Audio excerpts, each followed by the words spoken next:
علم لنا إلا ما علمتنا إنك أنت العليم الحكيم اللهم أخرجنا من ظلمات الوهم وأكرمنا بنور الفهم وافتح علينا بمعرفة العلم وسهل أخلاقنا بالحلم واجعلنا ممن يستمعون القول فيتبعون أحسنه اللهم آت نفوسنا تقواها وزكها أنت خير من زكاها أنت وليها ومولاها اللهم أرنا الحق حقا وارزقنا اتباعه وأرنا الباطل باطلا وارزقنا اجتنابه اللهم انفعنا بما علمتنا وعلمنا ما ينفعنا وزدنا علما وهدى أما بعد.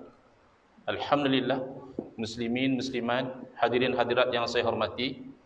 Moga-moga kita semua dirahmati dan diberkati oleh Allah Subhanahu wa taala. Bismillah.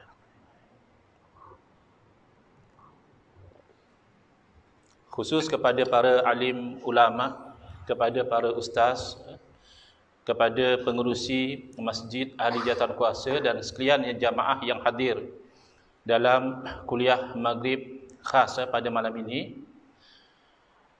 Saya mohon maaf kerana biasanya memang begitu pengacara majlis itu dia akan memperkenalkan itu ada agak lebih sedikit daripada yang sebenar. Ya, saya memang ada belajar undang-undang di UiA tapi bukanlah pakar undang-undang tu, jauh lagi lah. Ya, ada latar belakang undang-undang sahaja. Bukan juga singa ahli sunnah wal jamaah mengaum ke sana kemari, tidak. Hanya setakat ini baru kucing saja. Jadi kita manja-manja saja sama Wahabi, gesel-gesel di kaki dia, kadang-kadang dia marah, dia tendang kita. Kita masih miau-miau lagi sama dia. Moga-moga terbuka hati dia. Kenapa Ustaz awal-awal ceramah sudah sebut Wahabi? Nak buat macam mana? Masjid bagi tajuk begitu. Tajuk yang diberi oleh pihak masjid adalah kekeliruan Wahabi dalam hal bid'ah. Jadi saya tidak mahu ke sana kemari, fokus terus kepada tajuk. Apa dia bid'ah dan apa dia Wahabi? Wahabi yang pertama merujuk kepada orang yang mengikut manhaj Syekh Muhammad bin Abdul Wahhab. Sebenarnya Abdul Wahhab bukan orang yang mengasaskan gerakan, beliau bapa. Tapi memang orang Arab biasa terkenal dengan nama bapa atau nama anak. Kalau nama bapa seperti beliau Ibn Abdul Wahhab atau Abu siapa-siapa. Abu tu terkenal dengan nama anak. Tapi pengasas gerakan Wahabi, beliau digelar anak Pak Wahhab. Ya, Ibn Abdul Wahhab. Sehinggalah orang yang mengikut manhaj beliau, walaupun tidak pernah belajar dengan beliau, walaupun tidak pernah membaca kitab beliau, tapi ikut manhaj beliau disebut Wahabi. Jadi tidak perlu terlampau sensitif. Kita juga tak pernah mengaji dengan Imam Syafi'i rahimahullah ta'ala.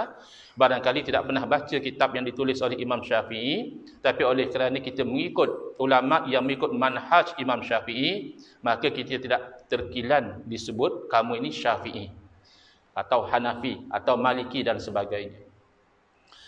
Dalam bab bid'ah, Wahabi sangat keliru dan mengelirukan. Dan dengan kekeliruan mereka itu, mereka menimbulkan keresahan, pertikaian, perbalahan dan perpecahan di kalangan umat Islam. Maka kita seru ya kepada saudara-saudara kita, ya, golongan Wahabi masih saudara-saudara seagama kita, agar mereka berlapang dada, membuka fikiran, mendengar hujah dan keterangan kita tentang bab bid'ah ini. Apa dia bid'ah?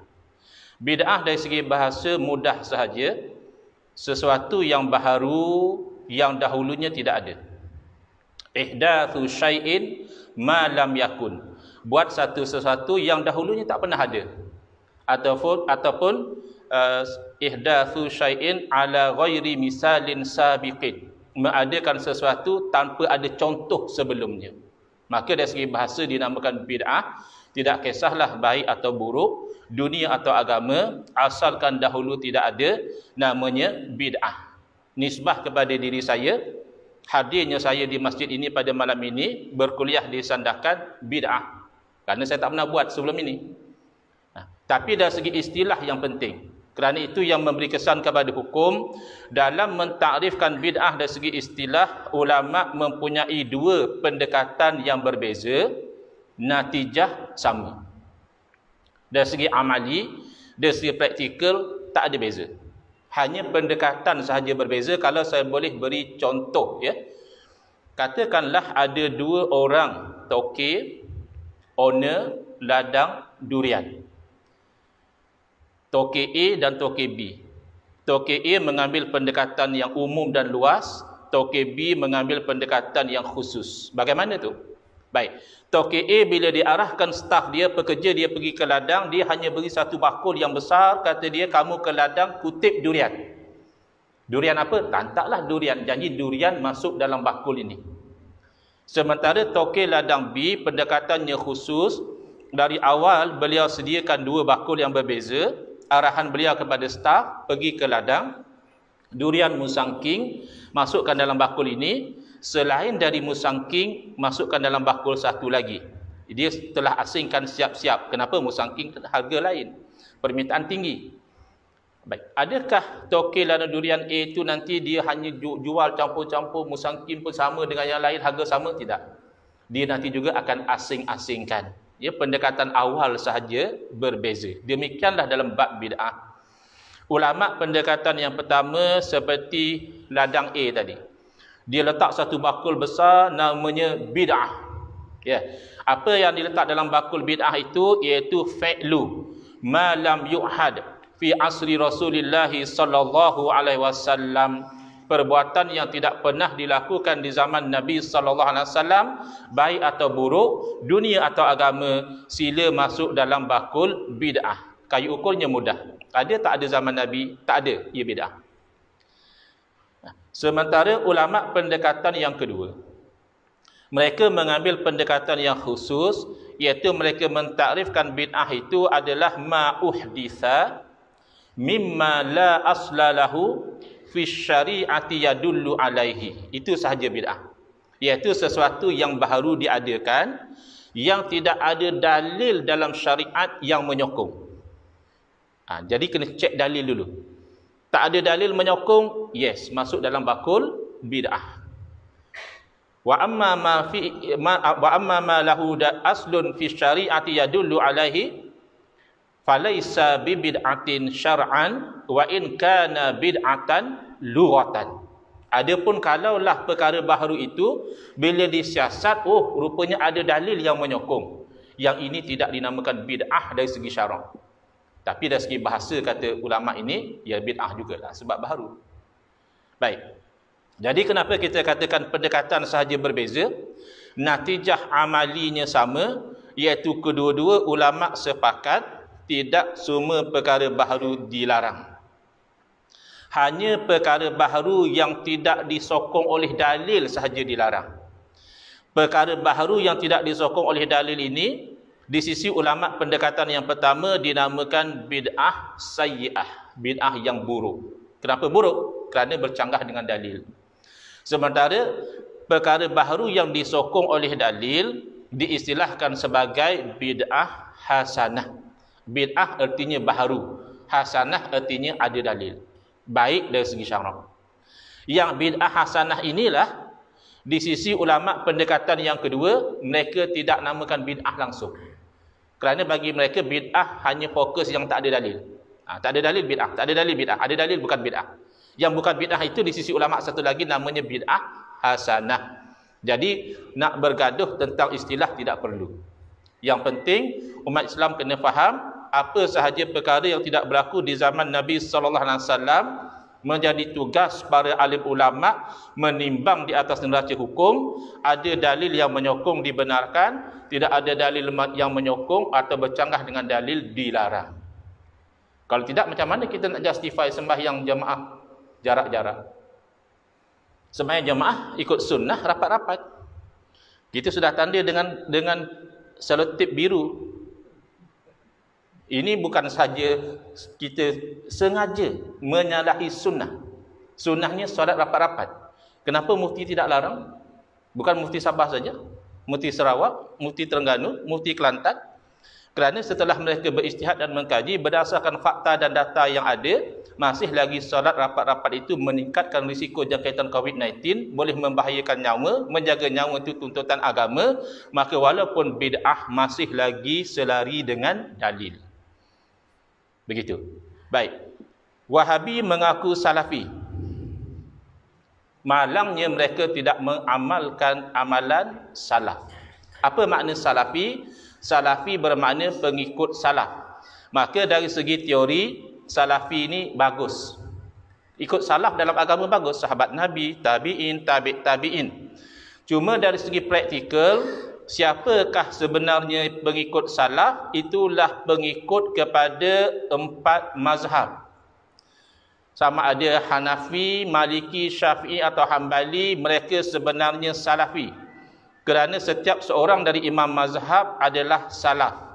Wahabi bukan salafi kerana mereka tidak ikut salaf. Mereka ikut kepada Syekh Muhammad bin Abdul Wahhab, hidup kurun ke-12 Hijrah. Bukan salaf. Paling-paling mereka pergi lebih jauh berjumpa dengan Al-Imam Ibn Taymiyah, tokoh ulama silam. Tidak dinafikan beliau ulama, tetapi beliau bukan salaf. Beliau kurun ke-8.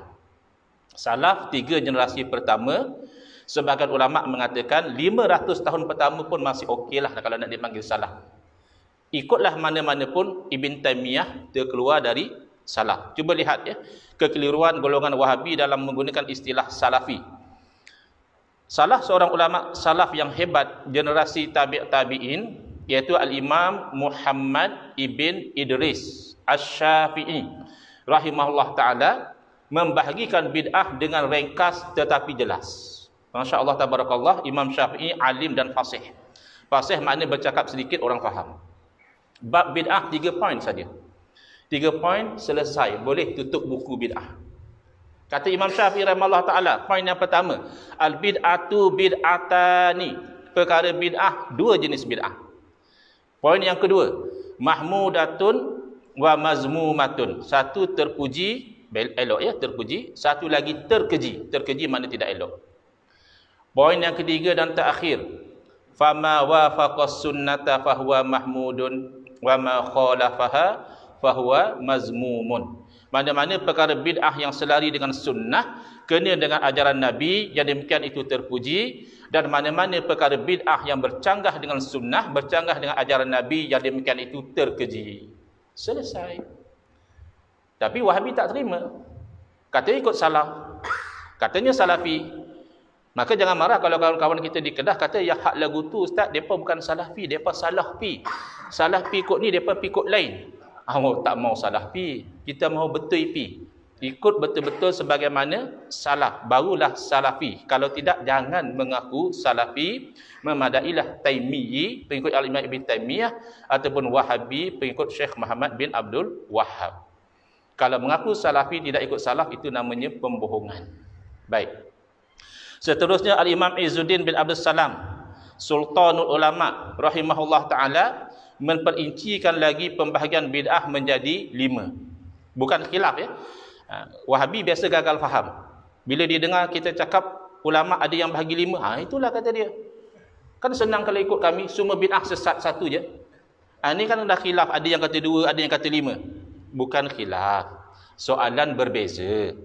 Kalau saya tanya jamaah yang hadir kuliah kita malam ini, dari segi jantina, lelaki dan wanita, boleh tak buat grup? Tentu ada 2 grup saja. Lelaki berapa orang, wanita berapa orang. Pondan pun ada ustaz. Pondan tak masuk. Sebab pondan ni nadir, jarang. An-nadir wujuduhu ka'adamihi. Benda yang jarang, kalau ada pun dianggap seperti tidak ada. Sebab itu dalam borang, gender, seks, male or female. Cuma ada orang salah faham. Dia nampak seks twice a week. Dia tulis, apa dia twice a week? Orang tanya seks male atau female. Tetapi kalau saya tanya, yang duduk di hadapan saya ni negeri asal lahir di mana? Boleh jadi 5. Ada yang lahir di Sabah, ada yang lahir di Sarawak, ada yang lahir di Kelantan, ada yang lahir di Terengganu. Orang yang berbeza, tidak orang yang sama. Tapi soalan saya berbeza. Jadi Al-Imam Izzuddin bin Abdul Salam, soalannya berbeza. Imam Syafi'i rahimahullah ta'ala bertanya, bid'ah ni selari atau bercanggah dengan sunnah? Ya, 2. Selari atau bercanggah. Tapi Al-Imam Izzuddin bin Al-Salam rahimahullah ta'ala bertanya soalan, apa hukum bid'ah? Hukum berada 5 hukum taklifi. Bid'ah bukan hukum. Jadi kalau ustaz yang faham, kalau orang tanya ustaz apa ini hukum, dia jawab bid'ah, yang bertanya masih boleh tunggu. Kan saya dah jawab bid'ah. Ya ustaz, tapi saya tanya hukum. Kerana bid'ah bukan hukum. Jadi kalau ditimbang atas neraca hukum, satu perkara baharu itu wajib dilakukan, jadilah bid'ah yang wajib. Kalau sunat dilakukan maka sunat, kalau harus maka harus, kalau makruh maka makruh, kalau haram maka haram. Yang makruh dan haram inilah Imam Syafi'i istilahkan sebagai bid'ah yang terkeji. Tapi level tak samalah. Yang haram lebih keji daripada yang makruh. Baik. Selesai. Mana dalil? Ini soalan popular zaman sekarang. Ustaz-ustaz pun tak boleh marah sangat. Nampak macam mana? Zaman dahulu orang tanya hukum. Ya, cerita hukum, terima kasih Ustaz. Zaman sekarang tanya hukum, kita cerita, mana dalil Ustaz? Ustaz pun kadang-kadang tak tahu dalil aja. Wallahualam, tak tahu. Tapi kalau tahu boleh cerita. Baik. Apa dalil ada bid'ah hasanah? Kata Wahabi, kita berpegang dengan Quran dan Sunnah. Jom, kita berpegang dengan Quran dan Sunnah. Itu sepakat. Ahli Sunnah wal Jamaah dengan Wahabi, dari segi teori berpegang dengan Quran dan Sunnah tidak ada khilaf. Baik. Apa konsep Al-Quran tentang bid'ah? Adakah semua sesat? Tidak. Boleh cek dalam suratul Hadid, Allah Ta'ala berfirman, wa rahbaniyatan ibtada'uha ma katabna alaihim illa ibtigha'a ridwanillah fama ra'auha haqqa ri'ayatiha. Baik. Rahbaniyah apa dia? Rahbaniyah adalah cara hidup kependetaan, rahib. Cara hidup fokus pada ibadah, tidak sibuk sangat dengan urusan dunia, jauh daripada masyarakat. Ibtada'uha. Ini adalah orang-orang Bani Israel yang buat bid'ah ini. Nas Al-Quran melabelkan rahbaniyah ini bid'ah. Mereka yang buat. Ma katabnaha alaihim. Kami tidak tetap pun hidup macam itu. Mereka sendiri yang inovasi. Bid'ah. Fama ra'auha haqqa. Kenapa mereka buat begitu? Illa ibtigha'a ridwanillah. Kerana nak dapat ridha Allah. Pada masa itu, pemimpin-pemimpin berlaku zalim, bergulumang maksiat. Maka sebahagian pengikut Nabi Isa AS menjalankan tanggungjawab al-amru bil ma'ruf wan nahyu 'anil munkar. Mencegah dari kemungkaran, malangnya nasihat mereka tidak diterima, lebih malang mereka dibunuh. Yang menasihati dibunuh oleh pemerintah. Jadi yang selamat daripada tragedi tersebut, mereka tersepit. Kalau hidup dalam masyarakat tidak melarang maksiat, agama rosak. Tapi kalau melarang maksiat, nyawa melayang. Dua ini disuruh jaga. Maqasidus syariah, pertama hifzuddin, kedua hifzun nafsi. Jadi dilema. Akhirnya solusi yang mereka innovate, bid'ah yang mereka lakukan, dah sudahlah kita duduk jauh daripada masyarakat, kita fokus kepada ibadah, tidak terlibat dengan maksiat mereka, dan nyawa kita juga terjaga. Ini niat mereka. Lalu selepas daripada itu, mereka tidak lagi memenuhi hak-hak kependetaan itu, sudah ditinggalkan. Mula cenderung kepada dunia, lalu Allah label mereka sebagai orang fasik. Cuba lihat. Apabila mereka meninggalkan rahbaniyah, Allah labelkan mereka fasik, berarti rahbaniyah itu baik. Tidakkah rahbaniyah itu bid'ah? Dengan nas Al-Quran, ibtada'uha, mereka buat bid'ah ini. Maka daripada nas Al-Quran, kita dapat faham bahawa ada di sana bid'ah yang begitu baik, sehingga kalau ditinggalkan, Allah keji orang yang meninggalkan bid'ah itu. Jadi dalil bid'ah hasanah Al-Quran. Jom Wahabi pegang Quran. Kan kita sepakat. Baik. Di Facebook live saya terpaksa bagi catatan nota, Wahabi tenang-tenang, saya kata. Kerana sudah 2-3 kuliah saya disandarkan ni tajuk Wahabi. Jadi yang masuk tu panas-panas, marah-marah. Jadi kalau marah-marah tak faham. Jadi saya kata tenang-tenang, cuba dengar, cuba faham. Baik, yang kedua adalah hadis Nabi SAW. Nabi bersabda, man sanna fil islami sunnatan hasanatan falahu ajruha wa ajru man amila biha ila akhiril hadis. Barang siapa yang mengadakan satu jalan di dalam Islam itu yang baik, lalu diamalkan, dia mendapat pahala dan pahala orang yang meniru amalan itu selepas daripada itu. Baik, itu bermakna kalau kita inovasi benda yang baik, dapat pahala, bahkan pahala orang yang tiru. Kata Wahabi, Ustaz, itu tidak boleh jadi dalil bid'ah hasanah. Kenapa? Pertama, asbabu wurudil hadis, sebab kenapa hadis itu diucapkan oleh Nabi SAW adalah tentang sedekah. Nabi SAW menggalakkan sahabat bersedekah, masing-masing diam tidak buat apa-apa. Satu orang sahabat ke depan bagi sedekah, yang lain ikut. Lalu Nabi ucapkan kata-kata tersebut. Jadi sedekah bukan bid'ah. Ustaz tidak boleh jadikan dalil bid'ah. Yang kedua, yang dimaksudkan sunnatan hasanatan adalah menghidupkan sunnah Nabi yang telah mati. Itu sunnah Nabi. Kemudian sudah ditinggalkan orang. Kita hidupkan balik, dapat pahala dan orang yang menghidupkan selepas daripada kita. Kita jawab, bangkangan ini tidak betul. Dari segi ilmiah, tidak demikian cara berinteraksi dengan Quran dan hadis. Apa kaedah kita berinteraksi dengan nas Al-Quran atau hadis adalah al-ibratu bi umumil lafzi la bi khususis sababi. Kita mengambil kira keumuman lafaz, bukan khusus sebab. Tidak. Memang sebab khusus kepada sedekah, tapi lafaz umum kepada mana-mana jalan yang baik diberi pahala melakukan. Dan kalau dikatakan sunnah dalam hadis merujuk pada sunnah Nabi SAW, mustahil. Kerana di hujung hadis Nabi SAW bersabda, وَمَنْ سَنَّ فِي الْإِسْلَامِ sunnatan sayyi'atan. Barang siapa yang mengadakan dalam Islam sunnah yang buruk. Mungkin atau tidak sunnah Nabi itu buruk? Tak mungkin. Berarti sunnah dalam hadis, sunnah dari segi bahasa, iaitu tariqah, jalan. Siapa yang reka jalan yang baik, orang tiru, dapat pahala dan pahala orang yang melakukan. Siapa yang reka jalan yang buruk, dapat dosa dan dosa orang yang melakukan. La yanqusu min auzarihim syai'. Baik. Yang ketiga adalah hadis juga. Hadis ini kita sama-sama pakai. Masya-Allah, tabarakallah. Wahabi guna hadis yang sama mengatakan bid'ah semua sesat. Kita guna hadis yang sama mengatakan tidak ada bid'ah yang hasanah. Pelik kan? Tak pelik sebab Wahabi gagal faham. Hadis sama tapi dia gagal faham. Apa hadisnya? Man ahdasa fi amrina hadza ma laisa minhu fahuwa raddun. Barang siapa yang mengada-adakan dalam urusan kami, yakni urusan agama ini, apa yang bukan dari agama, maka ianya tertolak. Saya pernah baca orang Wahabi komen, dia kata ini hadis cukup dibenci oleh golongan yang sokong bid'ah hasanah. Tidak, kami suka hadis ini. Ini dalil kami. Kamu tidak faham, kamu tidak perasan kalimah ma laisa minhu. Barang siapa yang mengadakan dalam agama ini sesuatu yang bukan dari agama, maka tertolak.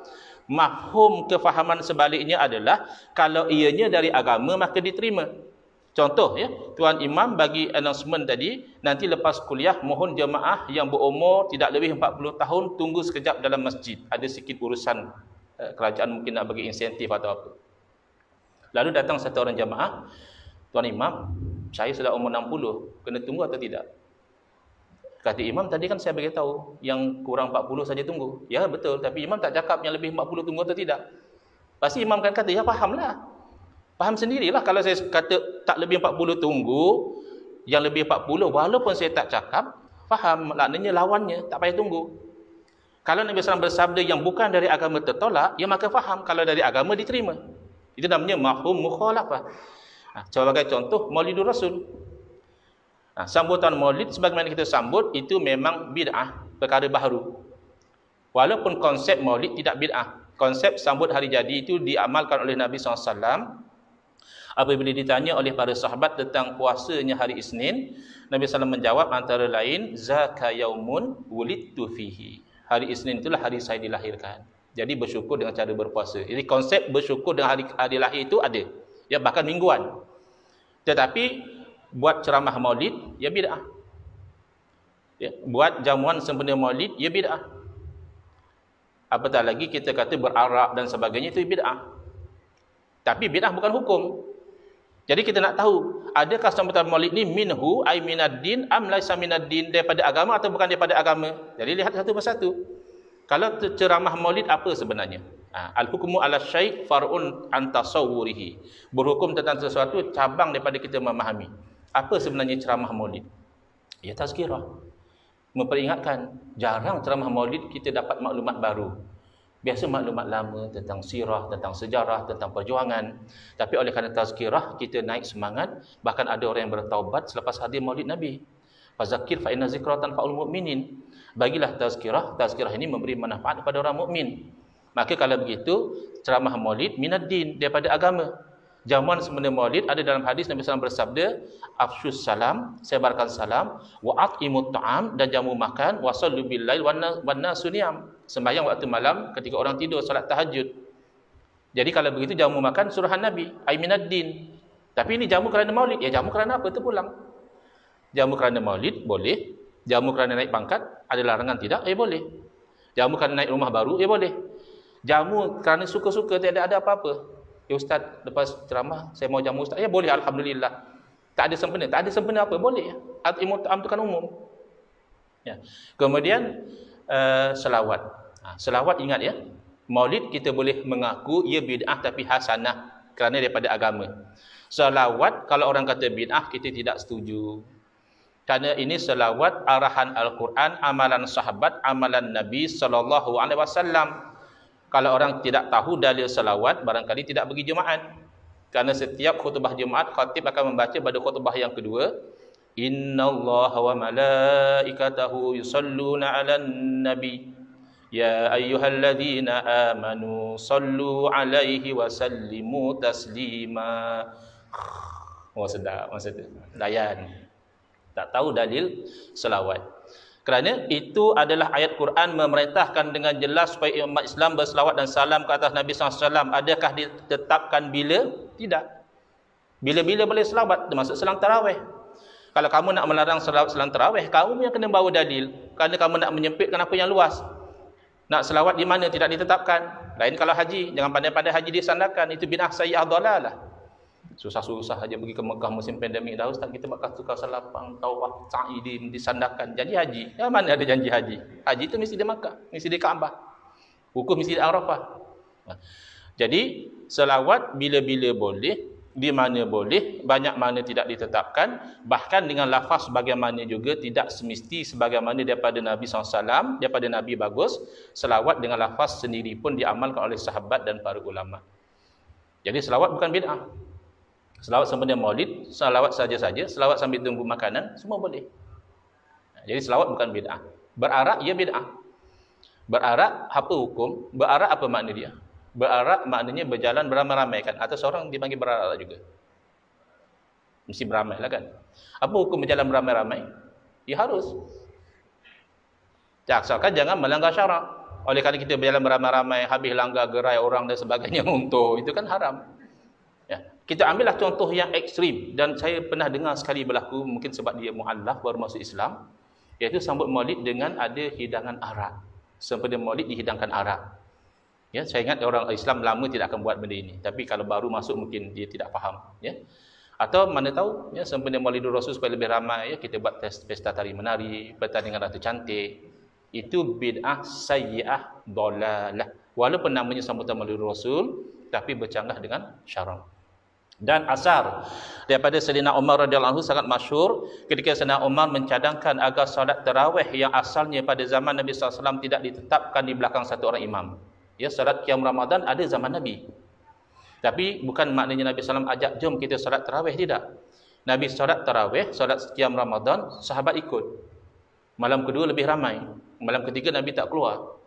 Kerana apa? Bimbang diwajibkan. Jadi selepas itu ya masing-masing sembahyang sendiri.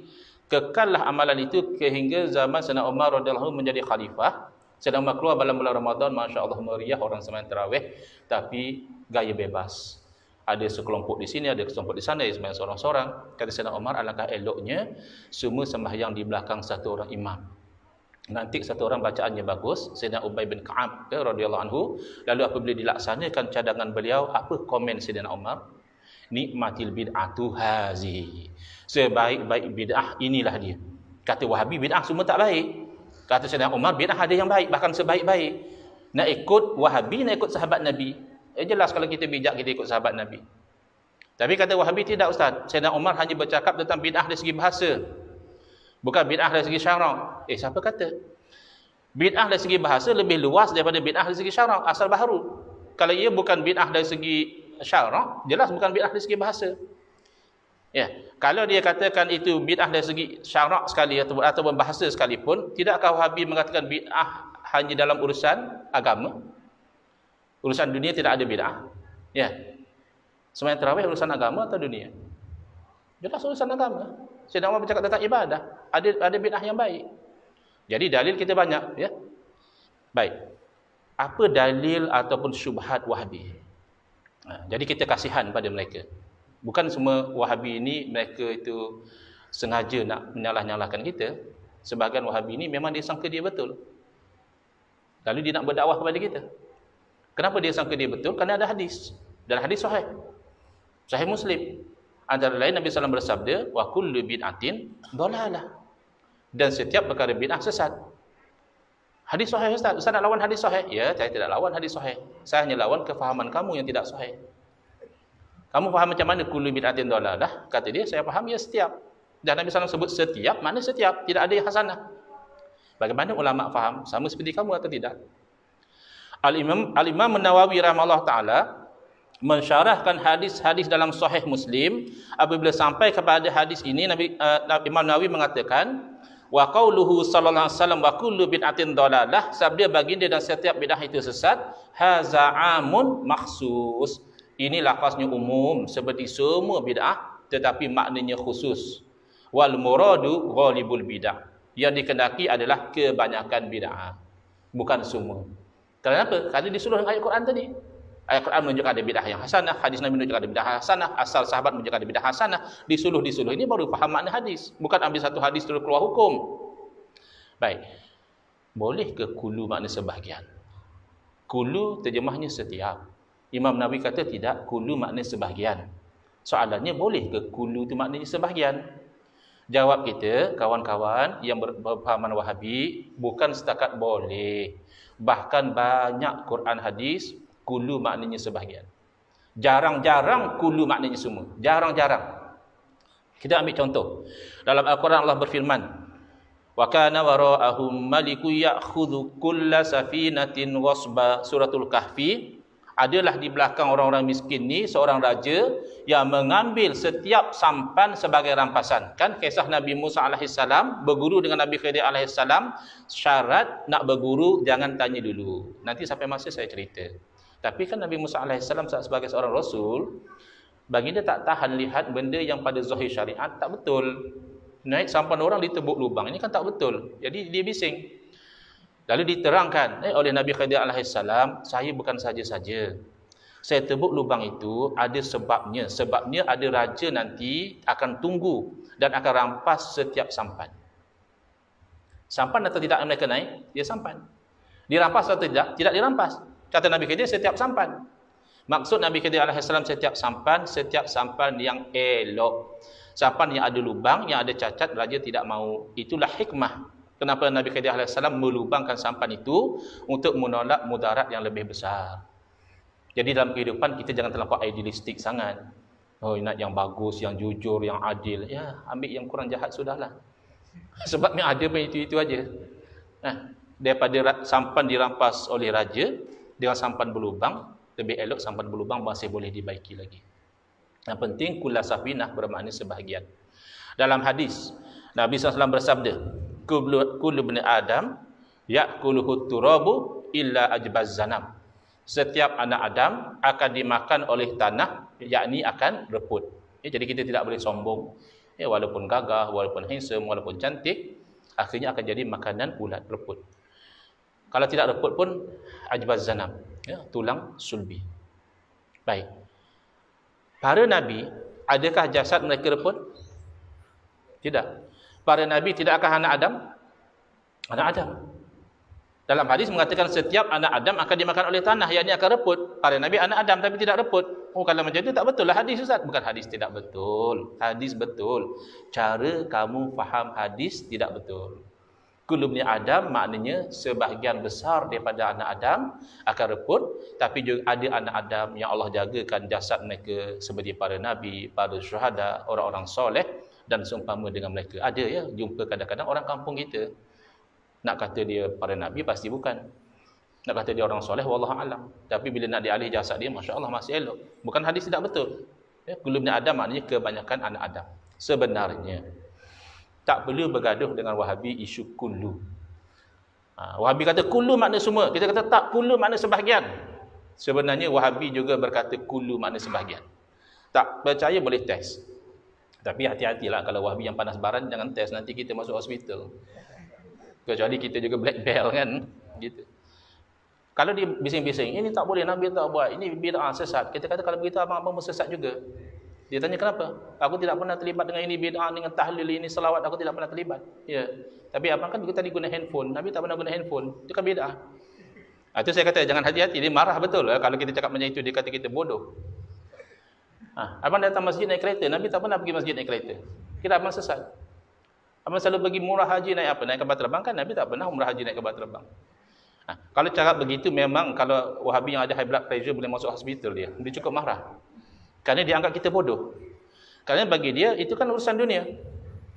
Urusan dunia mana ada bid'ah. Kan di situ berarti Wahabi dan kita sepakat kullu bid'atin dalalah tidak bermakna semua. Di sisi kita hanya bid'ah yang bercanggah dengan agama sahaja. Di sisi Wahabi hanya bid'ah dalam urusan agama sahaja yang sesat. Adapun bid'ah dalam urusan dunia tidak sesat. Kalau begitu beza antara kita dengan Wahabi bukan pada kullu, tapi pada kayu ukur. Mana bid'ah yang sesat, mana tidak sesat. Mana yang betul sebenarnya. Kayu ukur Imam Syafi'i yang betul, iaitu kalau selari dengan sunnah boleh, terpuji. Bercanggah dengan sunnah tak boleh, terkeji. Atau kayu ukur Wahabi yang betul, bid'ah dunia tidak mengapa, bid'ah agama itu saja yang haram. Kan boleh selesai baik-baik macam ini kan. Ajak Wahabi minum kopi, lagi kalau belanja seafood, mau dia bincang dengan kita macam ini, elok-elok. Tak perlu gaduh kan. Benda boleh selesai secara ilmiah. Yang sepakat antara kita dengan Wahabi apa? Dalam bab agama ikut sunnah Nabi. Apa makna sunnah Nabi SAW? Cara Nabi. Apa cara Nabi berdepan dengan bid'ah? Adakah Nabi tengok dunia Nabi benarkan, agama Nabi larang, atau selari dengan sunnah Nabi benarkan, bercanggah baru Nabi larang? Jelas sunnah Nabi seperti yang diterang oleh Imam Syafi'i rahimahullah ta'ala. Solat adalah urusan agama. Seorang imam di Masjid Quba buat satu perkara Nabi tak pernah buat dan Nabi tak pernah suruh. Dari segi tarif itu bid'ah. Nabi tak buat, Nabi tak suruh. Apa dia? Melazimi membaca suratul Ikhlas pada setiap rakaat. Misal dia jadi imam isyak nanti, dia baca Fatihah, dia baca Qul Huwallah, dia baca surah. Kemudian rakaat kedua, Fatihah, Qul Huwallah lagi, surah lagi. Pertama Nabi SAW tak buat, kedua Nabi SAW tak suruh, ketiga makmum tak suka. Jadi makmum komplain. Jadi kalau imam masjid sini kena komplain dengan makmum, jangan kecil hati. Imam zaman Nabi pun makmum komplain juga. Kata makmum, imam pilih satu cukup. Kalau Qul Huwallah dah dengan Qul Huwallah saja. Kalau nak surah tidak perlu baca Qul Huwallah, pilih satu, jangan baca dua-dua. Kata imam, ya kalau kamu nak saya jadi imam, begitu cara saya. Kalau kamu nak macam-macam lah, nanti imam lain saja. Akhirnya diadu kepada Nabi sallallahu alaihi wasallam. Kalaulah betul teori Wahabi, mana-mana perkara baru dalam urusan ibadah automatik haram, nescaya Nabi SAW akan melarang perbuatan yang haram itu. Tapi tidak, Nabi panggil, Nabi tanya kenapa imam tak nak ikut cadangan jamaah. Jawab imam tersebut, kerana saya kasih kepada suratul Ikhlas. Mengulangi bacaan yang sama, ada tak larangan dalam agama? Tidak ada. Dorongan kerana kasih kepada ayat tersebut, bercanggah tak dengan syarak? Tidak. Akhirnya Nabi puji, hubbuka iyyaha adkhalakal jannah. Kasih kamu kepada surah tersebut, itu memasukkan kamu dalam syurga. Kan beza dengan Wahabi. Wahabi dalalah finnar, Nabi fil jannah. Kan beza. Baik, sudah isyak? Mau azan dulu atau saya teruskan lajak sedikit? Kerana dia belum sampai stesen dia lagi. Dalam azan dahulu.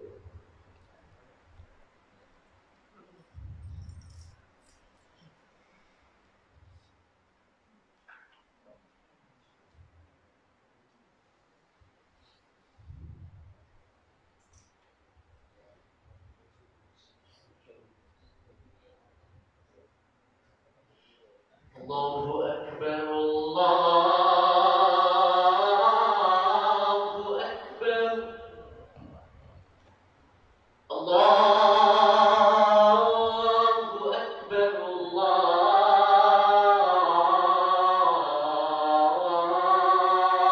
Allahu Akbar. Asyhadu an la ilaha illallah.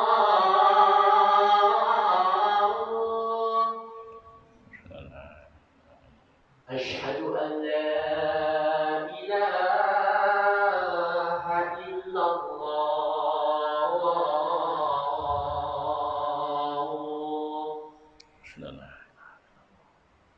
Asyhadu anna Muhammadar Rasulullah.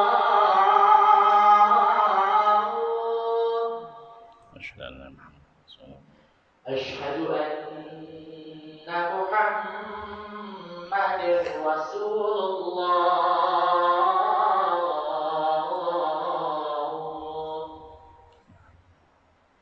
حي على الصلاة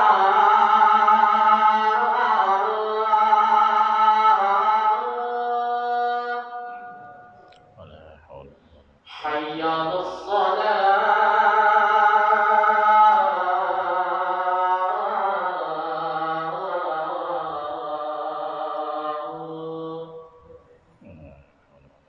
حي على الفلاح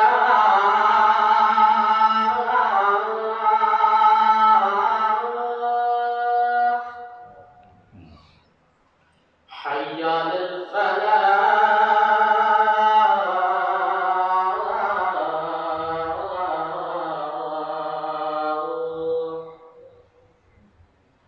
الله أكبر الله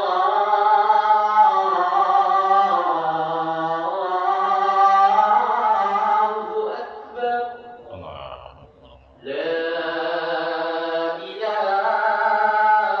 إله إلا الله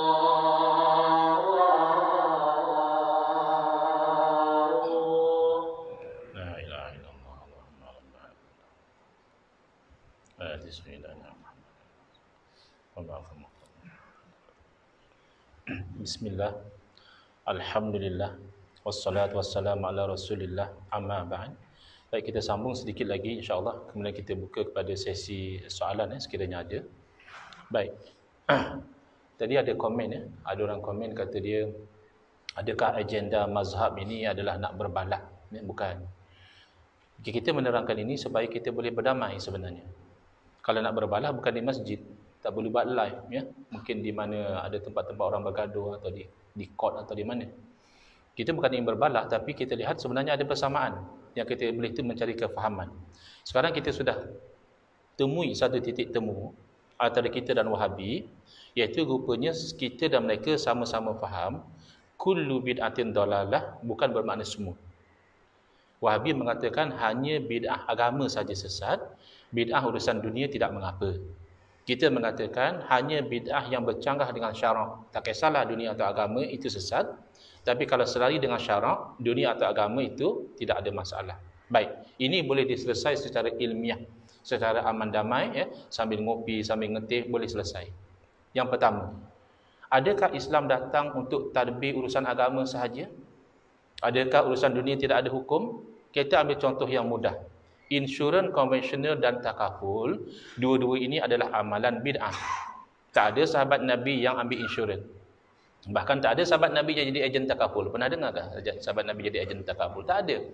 Dua-dua ini bid'ah. Tapi insurans dan takaful dua-dua bid'ah dunia. Dalam industri perbankan dipanggil risk management, pengurusan risiko. Kita tidak boleh get rid of risk, but we can manage the risk. Cara manage risk adalah ambil coverage. Insurans dihukumkan haram oleh majoriti ulama, takaful difatwakan halal. Padahal sama-sama bid'ah dunia, sepatut dua-dua halal. Kenapa insurans konvensional difatwakan oleh majoriti ulama sebagai haram? Pertama, ada elemen gharar, uncertainty, tidak pasti. Kedua, ada elemen riba, beri sedikit dapat lebih. Dan ada sebahagian mengatakan ada elemen maisir, sepertinya ada perjudian, zero sum game. Yang penting, bercanggah dengan syariat, insurans konvensional difatwakan haram. Takaful adalah akad kontrak tabarruk, charitable, sedekah macam khairat. So tak pasti dapat apa, lebih-lebih tak ada masalah lah. Kerana itu adalah derma. Kan sama-sama bid'ah dunia, satu difatwakan haram bercanggah dengan syarak, satu difatwakan boleh kerana sehari dengan syarak. Kalau ukur Imam Syafi'i lebih betul, lebih konsisten. Baik, kalau kita uji, kata mereka bid'ah dunia boleh, bid'ah agama haram. Kata kita bid'ah dunia pun kalau sehari dengan syarak okey, bercanggah haram. Agama juga sama. Kita ambil contoh satu bid'ah dunia, satu bid'ah ibadah. Bid'ah dunia kita ambil contoh dengan mudah, yang ramai dilakukan oleh tuan-tuan termasuk saya di sini adalah merakam video. Merakam video tidak berlaku di zaman Nabi SAW. Merakam video ni ibadah atau dunia? Adalah dunia saja. Adakah boleh atau tidak boleh? Kalau untuk kita, ya bergantung. Kalau untuk Wahabi, sepatut dia kata ya boleh. Rakam video dunia, silakan. Untuk kita kata bergantung. Kalau setakat rakam kuliah, rakam ceramah, ya silakan. Tapi kalau sampai rakam video lucah, kemudian upload dalam YouTube, itu kan haram. Wahabi nak kata bid'ah hasanah. Oh, bid'ah hasanah kerana itu kan dunia. Wahabi pun tak mungkin kata begitu. Berarti kayu ukur dia yang tidak ada konsistensi. Kayu ukurnya ada problem di situ. Baik, sekarang kita ambil ibadah. Yang mudah apa? Kalau ibadah yang diikat, itu kita sepakat ya. Jangan keliru. Sembahyang subuh 4 rakaat, Wahabi kata sesat, kita juga kata sesat. Sembahyang subuh 2 rakaat. Sembahyang Jumaat dari Sabtu, ya, kita kata sesat. Ya, haji disandarkan, ya sesat. Tetapi kalau ibadah yang umum seperti berdoa, selawat, zikir dan sebagainya, di sini beza. Baik, jom. Maka di sisi kita berdoa adalah ibadah yang umum. Ya. Di sisi Wahabi, oleh kerana berdoa itu adalah ibadah, kalau Nabi tak buat, tak boleh kita buat. Doa nisfu Syaban tak boleh Nabi tak buat. Betul kan? Doa akhir tahun, awal tahun, tak boleh Nabi tak buat. Kata kita doa kan bila-bila masa boleh, awal tahun boleh, akhir tahun boleh, sepanjang tahun pun lagi bagus. Asalkan jangan kamu kata ini memang arahan daripada Nabi SAW, iaitu kamu kena bawa dalil. Tapi kalau memang kamu nak amalkan, silakan doa. Jadi kalau betul lah Wahabi kata demikian, oleh kerana doa ibadah Nabi tak buat, maka haram. Pernahkah Nabi SAW berdoa minta anak-anak berjaya dalam peperiksaan? Tidak pernah kan? Tidak ada peperiksaan zaman Nabi. Apatah lagi kalau Nabi SAW berdoa dalam bahasa Melayu, tidak ada. Maka apa hukum satu orang mengatakan, ya Allah ya Tuhanku, bagilah anakku sudahlah tertangguh lama SPM kerana PKP, ya Allah bagilah dia cemerlang. Adakah doa macam itu daripada Nabi SAW? Jelas tidak ada. Adakah sesat orang itu? Kerana melakukan bid'ah dalam ibadah, doa wal ibadah kata Nabi SAW. Doa adalah ibadah. Bermakna kayu ukur Wahabi, fail lagi. Dan dengan salafus soleh. Kata dia salafi, kami salafi. Bohong. Tengok salaf bagaimana dalam bid'ah. Salafus soleh bukan saja mengiktiraf bid'ah hasanah, bahkan melakukan bid'ah yang hasanah. Saya ambil satu contoh saja. Kalau nak ambil contoh sangat banyak. Contoh yang mudah senang faham adalah isu azan. Kerana apa? Kerana azan ibadah. Kalau ibadah ia tidak boleh ada bid'ah. Tetapi Sayyidina Utsman bin Affan radhiyallahu anhu, ya, ahadul mubasysyirin bil jannah, salah seorang yang dijamin masuk syurga. Wahabi ada yang dijamin masuk syurga? Kita pun tidak. Dia sama-sama tak ada jaminan. Tapi kalau Sayyidina Utsman ada jaminan. Sayyidina Utsman buat bid'ah dalam urusan azan. Kerana di zaman Nabi SAW, zaman Sayyidina Abu Bakar radhiyallahu anhu, zaman Sayyidina Umar radhiyallahu anhu, azan salat Jumaat hanya satu kali sahaja. Iaitu ketika khatib naik ke atas mimbar, Assalamualaikum warahmatullahi, ia azan. Tapi Sayyidina Utsman buat bid'ah, tak, sebelum itu lagi kena azan. Kenapa Sayyidina Utsman berani buat bid'ah? Kerana beliau melihat bid'ah ini hasanah. Kenapa hasanah? Kan Nabi tak buat. Sayyidina Abu Bakar tidak buat, Sayyidina Umar tidak buat. Ya, hasanah kerana di zaman saya berbeza. Masyarakat sudah ramai berniaga jauh dari masjid. Kalau macam dulu azan, ya ramai tidak solat Jumaat, tidak solat Jumaat itu haram. Saya pemerintah, saya kena halang. Cara saya halang azan dulu. Jadi sebelum lagi masuk waktu sudah azan. Orang dengar, ya orang tutup kedai, orang bersiap, sedang elok mereka sempat solat Jumaat. Alah ustaz, itu hanya ijtihad Sayyidina Utsman saja. Masya-Allah, tabarakallah. Ijtihad Sayyidina Utsman tu jauh lebih bernilai daripada kamu. Berapa sen ijtihad kamu berbanding dengan ijtihad Sayyidina Utsman bin Affan radhiyallahu anhu? Satu. Yang kedua, apabila Sayyidina Utsman berijtihad demikian, tidak ada satu orang pun sahabat Nabi yang membangkang. Kerana zaman sahabat Nabi tidak ada Wahabi. Kalau ada Wahabi mungkin bangkang. Jadi ijma' sahabat Nabi boleh melakukan bid'ah dalam ibadah, syaratnya adalah hasanah, yakni tidak bercanggah dengan syariat. Nak apa lagi Wahabi? Katanya nak dalil. Nak dalil bagaimana lagi? Dah kita berdamailah bab bid'ah. Kalau nak bergaduh mungkin bab lain lah. Bab tauhid 3 ke, ya, tawassul ke, tabarruk ke, istighasah ke, kita boleh lagi berbincang. Dan kalau bid'ah sudah tutup buku. Bahkan saya kongsikan pengalaman saya. Januari 2016, saya ada diskusi ilmiah dengan satu orang pensyarah, ya. Terkenal beliau. Kalau saya tak sebut pun ramai sudah kenal, ya. Al-Fadhil Dr. Razaimi, ya, Ramli Hafizahullah. Rakan diskusi saya 2016 tajuknya bid'ah hasanah, adakah suatu kesesatan? Posisi saya tidak, bid'ah hasanah tidak sesat. Posisi beliau saya tak pasti. Boleh cek, ya. Jadi saya perhatikan selepas beberapa tahun kami diskusi, saya dengar beliau terangkan tentang bid'ah. Sama seperti saya terangkan dahulu. Maknanya sudah hampir kami tu. Sudah hampir satu kefahaman, walaupun barangkali tidak bertemu lagi lepas itu, tapi sudah hampir satu kefahaman. Beliau kata ini hanya khilaf lafzi, ada ulama terangkan bid'ah secara umum, ada ulama terangkan bid'ah secara khusus. Masya Allah. Cuma beliau ada sedikit yang saya nampak, bila masih tertanya-tanya, kata beliau, kalaulah memang bid'ah itu hasanah, kenapa seumpama Imam Nawawi rahimahullah ta'ala, ya, ulama yang terima ada bid'ah hasanah, membid'ahkan solat sunat ar-ra'ib. Kata Imam Nawawi, solat sunat ar-ra'ib ini bid'ah yang munkarah, bid'ah yang tercela. Beliau masih stuck dekat situ. Jadi, tolong sampaikan kepada beliau, tak perlu, kita masih boleh berdamai lagi di situ. Kerana apa? Kerana Imam Nawawi rahimahullah ta'ala, sebagaimana yang beliau ketahui, memang ulama yang menerima bid'ah yang hasanah. Tapi kenapa beliau itu mengatakan sembahyang sunat ar-ra'ib ini adalah bid'ah yang munkarah? Kerana bid'ah hasanah syaratnya tidak melanggar dalil. Tidakkah salat sunat ar-ra'ib ada dalil? Imam Ghazali kan kata sunat. Dalil yang dipegang oleh Imam Ghazali dinilai oleh Imam Nawawi, ya, muhaddis, pakar hadis, adalah riwayat yang palsu pada penilaian beliau. Itu hadis palsu. Berarti apa? Salat ar-ra'ib tidak ada dalil. Dilakukan secara khusus. Ibadah khusus begitu tidak ada dalil, yang munkarah. Jadi beza antara Imam Nawawi dan Imam Ghazali dan ulama lain bukan pada menolak bid'ah hasanah atau menerima, semua terima bid'ah hasanah, tapi pada menilai dalil. Menilai dalil memang ulama biasa khilaf, itu biasa. Jadi jelas ya, bid'ah hasanah itu sebenarnya telah sepakat para ulama, tidak ada khilaf. Kalau menolak bid'ah hasanah berarti menolak sunnah. Ya, sunnah Nabi SAW dan sunnah para sahabat. Saya hentikan setakat itu 7.30. Saya ucapkan terima kasih atas perhatian. Mohon maaf atas kesilapan. Kecuali kalau nak dibuka pada soalannya, silakan. Macam mana? Soalan silakan. Ada soalan daripada tentang benarkah Wahabi antara puncak kejatuhan Khilafah Uthmaniyah? Sebab Wahabi kan anti Sufi. Dia kata, ana belum jumpa sumbernya. Dan kalau ikut sejarah golongan Sufi, Tariqah memang menjadi tunjang kepada kejayaan Muhammad Al-Fatih Menawan Konstantinopel. Soalan, adakah golongan Wahabi menyumbang kepada kejatuhan Khilafah Uthmaniyah? Lebih-lebih lagi mereka itu anti Sufi, anti tawasul, sedangkan kita tahu Khilafah Uthmaniyah ini daripada awal lagi bapa kepada Uthman itu sendiri kan ada mursyid dia, ahli Sufi. Uthman itu sendiri ada mursyid dia, ahli Sufi. Jadi adakah oleh itu Wahabilah penyebab kejatuhan Khilafah Uthmaniyah?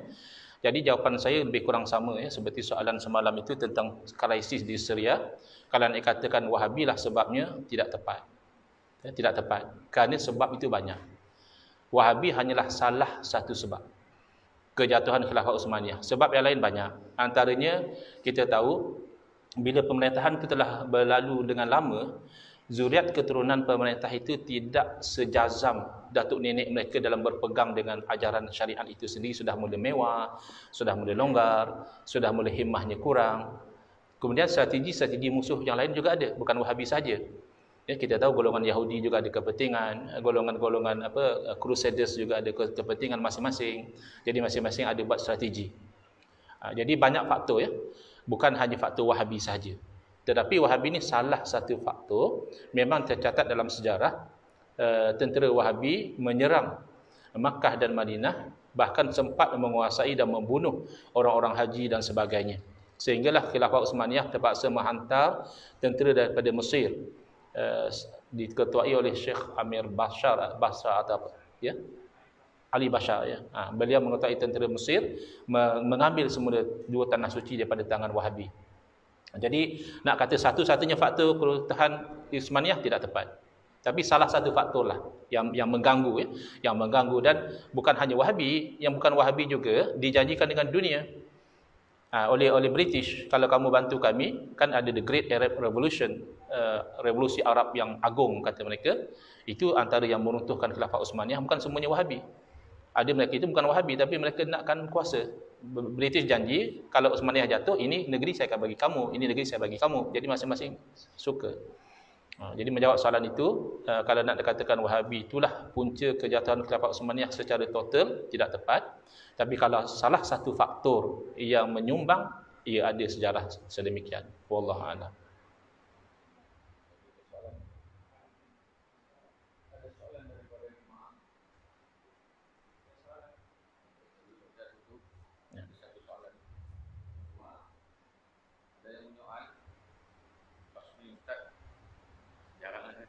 Tak apa, kalau tak mau soal sekarang boleh soal di Facebook juga. Saya biasa layan. Wahabi juga saya layan ya. Ya, apa tak lagi ahli sunnah wal jamaah tanya soalan, insya-Allah saya layan setakat yang saya mampu.